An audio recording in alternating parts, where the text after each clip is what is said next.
In a single day, 12 hours of light, 12 hours of men shooting at other men across open fields and stone bridges and cornfields soaked in morning dew, more Americans were killed and wounded than in any other single day in the entire history of the United States military. Not in World War II, not in Vietnam, not on D-Day. One day, one field in Maryland, and the man who could have ended it sooner simply didn't.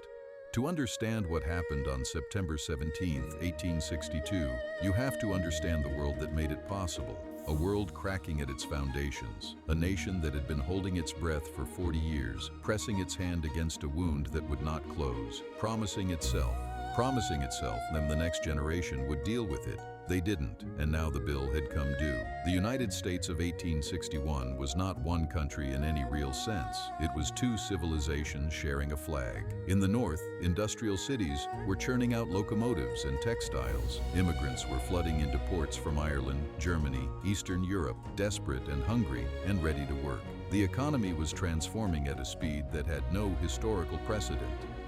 The old world was dying, and the North was midwifing something new in its place. In the South, it was different, profoundly, structurally different. The Southern economy was built on the forced labor of 4 million enslaved human beings. Cotton was king, and King Cotton required land and labor and the absolute refusal to acknowledge that the system sustaining it was a moral catastrophe. The Southern planter class had built an entire philosophy around this refusal. They called it states' rights. They called it a way of life. History would call it something else. Then came Abraham Lincoln, elected in November of 1860. He had not campaigned on abolition. He had campaigned on containing slavery, preventing its spread into new Western territories. But to the Southern states, that was enough. If slavery could not expand, it would eventually suffocate. They saw the writing on the wall in letters 10 feet tall. Between December 1860 and February 1861, 7 Southern states seceded from the Union. By the time Lincoln was inaugurated in March, there was already another government, the Confederate States of America, operating out of Montgomery, Alabama, with Jefferson Davis as its president, and a constitution that explicitly protected slavery in its text. The war began in April 1861, when Confederate forces fired on Fort Sumter in South Carolina. 4 more states seceded. Both sides recruited frantically, believing, with staggering naivety, that the war would be over in 90 days. 90 days. It would last 4 years and consume 600,000 lives according to traditional estimates, though some modern historians, including J. David Hacker, place the death toll closer to 750,000. By the summer of 1862, the 90-day fantasy was long dead. The war had become a grinding, bloody, bewildering thing. The Union had won in the West, but in the East, something troubling was happening. The Confederate Army of Northern Virginia, commanded by a general the world was just beginning to know, had handed the Union a series of humiliating defeats. His name was Robert E. Lee, and in the summer of 1862, he made a decision that would lead 75,000 Confederate soldiers into Maryland. That decision would lead them to a small creek called Antietam, and it would cost them more than anyone had imagined possible. What nobody tells you about the road to Antietam is that it was paved with Confederate confidence. By late summer of 1862, Robert E. Lee was arguably the most successful general on either side of the war. He had driven Union forces away from Richmond during the 7 days battles in June and July. He had crushed the Union Army at the Second Battle of Bull Run in August. The Army of Northern Virginia was exhausted, undersupplied, and worn to the bone. But it was winning. Lee's strategic vision was audacious. He understood that the Confederacy could not win a prolonged war of attrition. The North had more men, more factories, more food, more railroads, more of everything. The South's only path to victory was political. If the Confederacy could inflict enough pain, embarrass the Union on Northern soil, and demonstrate that this war was unwinnable, perhaps Britain and France, who desperately wanted Southern cotton, would recognize the Confederacy as a legitimate nation and intervene. An invasion of the North was a gamble. Lee knew it. His senior commander, General James Longstreet, had serious reservations. The army was in no condition for a sustained campaign. Thousands of men were barefoot. Rations were thin. Desertion rates were climbing, but Lee pressed forward. On September 4, 1862, the Army of Northern Virginia crossed the Potomac River into Maryland, their boots splashing through the shallows, soldiers singing as they waded across. They were carrying the war into the enemy's home.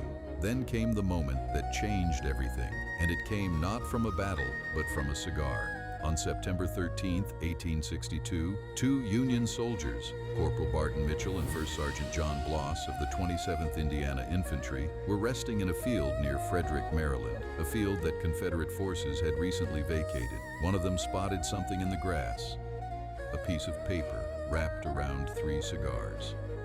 He picked it up. It was Special Orders Number 191. Robert E. Lee's operational plan for the entire Maryland campaign. Every division, every objective, every route of march. The entire Confederate strategy, lost in a field, waiting for a Union corporal to find it. Within hours, the document was in the hands of Union General George B. McClellan, commander of the Army of the Potomac. McClellan reportedly told a colleague, "Here is a paper with which if I cannot whip Bobby Lee, I will be willing to go home." He had Lee's plan. He had 90,000 men, and for the next 4 days, he did almost nothing with it. That hesitation, that fatal, maddening pause, would force the bloodiest single day in American military history. By September 16, 1862, the pieces were in place. McClellan had positioned the Army of the Potomac. Estimates suggest approximately 87,000 men, though not all would be engaged, along the eastern bank of Antietam Creek, just east of the small town of Sharpsburg, Maryland. Lee had approximately 45,000 men. He was outnumbered nearly 2 to 1. His back was against the Potomac River. He had almost no room to retreat. Any reasonable general looking at those odds might have withdrawn. Lee chose to fight. McClellan's battle plan divided his attacks into 3 parts: north, center, and south, intended to strike in sequence and overwhelm the Confederate line. In theory, it was sound. In execution, it would become a catastrophe of coordination. The attacks would go in piecemeal, one at a time, giving Lee's smaller army the ability to shift forces and plug gaps that should never have stayed open long enough to plug. But we are getting ahead of ourselves. Dawn came at 5:30 in the morning. The fog lay thick across the ground. And then, from the north, Major General Joseph Hooker launched the first attack with his 1st Corps, driving south through a 40-acre cornfield owned by a farmer named David Miller. The corn was head-high, thick and dense, and it hid the Confederate positions until Union soldiers were nearly on top of them. The fighting that erupted in what history would come to call simply the cornfield was immediate, close, and savage beyond description. Imagine you are a soldier in that cornfield. The man beside you is a farmer from Ohio. You have been marching for 3 weeks. Your shoes have holes. The corn is so thick you cannot see 10 feet ahead. And then the air fills with sound so complete and total, muskets, artillery, screaming, that it stops being noise and becomes something else. Something physical, something that hits you in the chest like a fist. You push forward because that is the only direction you know, and the men fall around you like rain. Confederate General John Bell Hood's division slammed into Hooker's advance, and the fighting became mutual destruction on a scale that defied comprehension. Hooker himself later wrote, "Every stalk of corn in the northern and greater part of the field was cut as closely as could have been done with a knife." In roughly 2 hours of fighting in and around the cornfield, according to historian James McPherson and records preserved at the Antietam National Battlefield, the area changed hands no fewer than 15 times. Casualties in some regiments exceeded 50%. Hooker was wounded and carried from the field. The 1st Corps had fought itself to a standstill. McClellan fed in the 12th Corps, then the 2nd Corps under Major General Edwin Sumner. Sumner led his men in a rigid formation, a column of brigades stacked one behind the other, directly into a patch of woods and a sunken farm road that Confederate forces had been using as a natural trench. This road, worn down by years of wagon traffic, sat below the level of the surrounding fields. It was a perfect defensive position. What nobody tells you about the fighting at the sunken road is how long it lasted and how personal it became. For nearly 4 hours, Union forces assaulted that road repeatedly, and Confederate soldiers, primarily from D.H. Hill's division, held them off with lethal efficiency. The Union dead piled up in the open field above. The Confederate dead began to fill the road itself. Then, a catastrophic misunderstanding changed everything. A Confederate officer, historians believe it was Colonel John Gordon's commander, General Robert Rhodes, misread a command and ordered part of the Confederate line to pull back and change facing. The order rippled down the line. Soldiers who had been holding firm began to withdraw. The flanks opened. Union forces, under Colonel Francis Barlow, broke through. But here is what the history books leave out. McClellan had the Confederate center broken. The road was taken. Lee's army was split nearly in two. A vigorous push at that moment. The kind of follow-through that a Grant or a Sherman would have ordered without hesitation might have ended the battle and possibly the war on that single afternoon.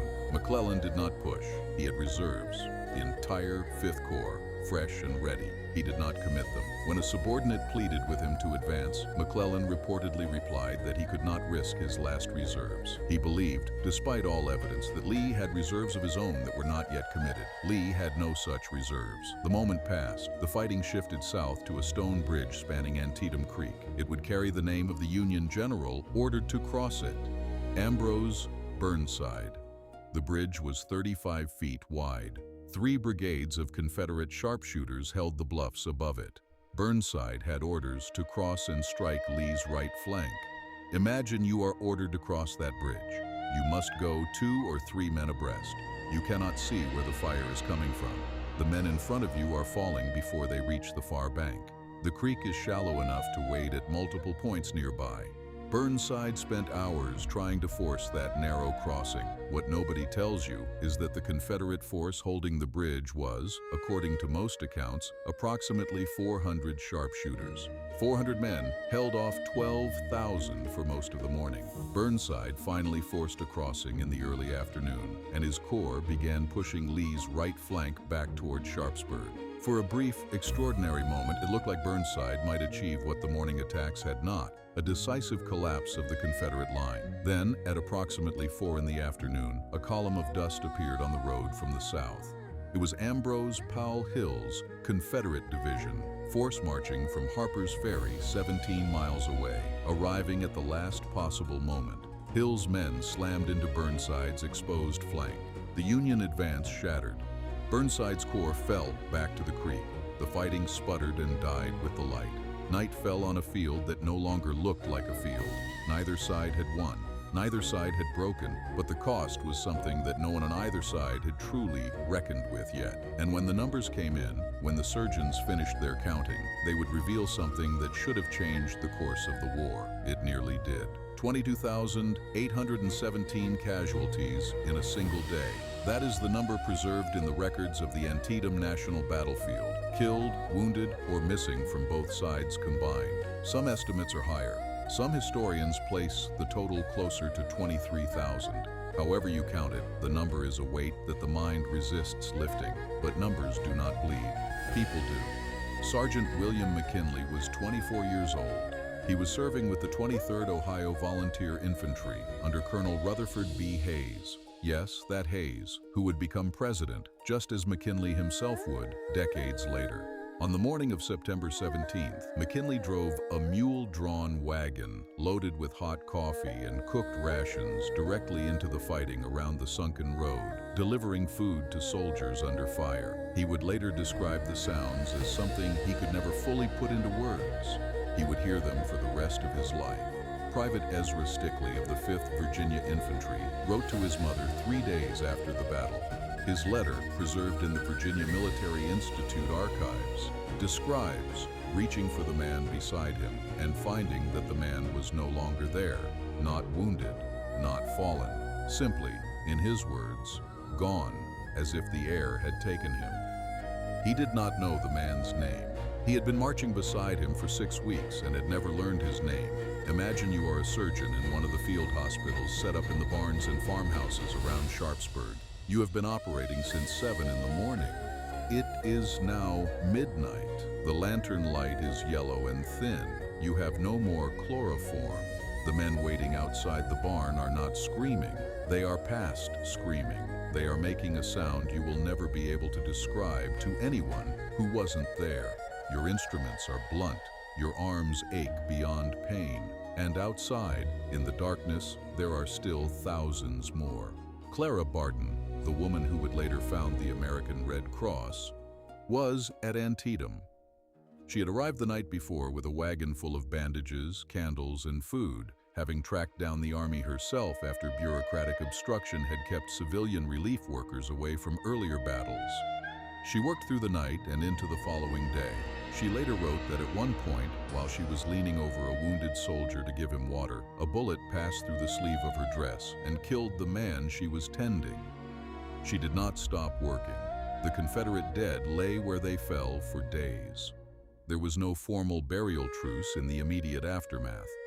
Photographer Alexander Gardner arrived with his assistant James Gibson on September 19th and 20th and documented what he found. His photographs, the first battlefield photographs of the American dead ever publicly displayed, went on exhibit at Matthew Brady's New York Gallery in October 1862.